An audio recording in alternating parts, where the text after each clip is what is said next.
What's up, everybody? Okay, so today I want to talk about CM Punk.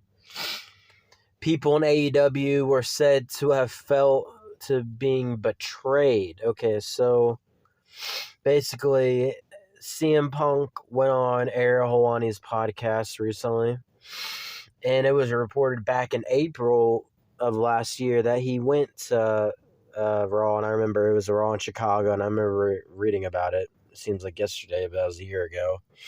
I guess guess it was CM Punk, or not CM Punk, it was not Vince Russo, Vince McMahon. He was the one that decided for CM Punk to go. And which I guess that makes sense why CM Punk is back now. I guess that makes sense.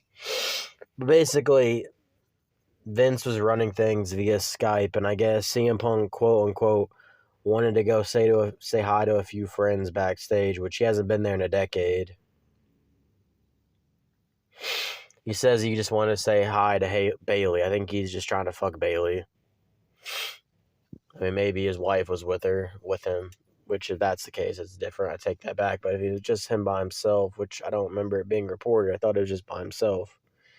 And you know what? I don't believe him. I bet he was trying to send out the feelers too. Why would you just show up? Back in the day, in the 90s, why would Stone Cold show up at a Nitro just to say hi? Like, no. I don't believe it. Maybe he's telling the truth. Maybe I'm just being delusional, but I think it's a little fishy. But I guess Vince made the call to toss him, so he got tossed. And he went on to say that people in AEW felt betrayed, which I agree with him on that standpoint. I really don't think it's a big deal for him to go say hi to someone. And I mean, I don't think it's a big deal. Basically, he probably had heat with boys back in the AEW, which I can understand on one hand when I'm saying it out loud, but at the same time, it's really not a big deal because the new wrestling generation, they're trying, I guess that's the problem with it, they're trying to like cross brand. It's like, so they're trying to cross brand, but they're in a war. It's like, which is it? Like, it makes no sense. I'm talking about it out loud. But CM Punk, overall, I think it's been more of a success than I thought it was going to be. I'll have to admit it. I didn't think it. I knew initially, which I mean, it's still in its infancy. We'll see how it goes. The whole CM Punk experiment back in WWE. I think it's kind of a low blow to his run, though, that he's not going to be able to make WrestleMania. Maybe this is a omen to his run. Maybe he'll just be hurt. Maybe he'll be here for a year or two, and he'll just be hurt most of the time. And it'll be kind of a woulda, coulda, shoulda, like he got there too late. He got in the game too late. Got back in the game too late, rather.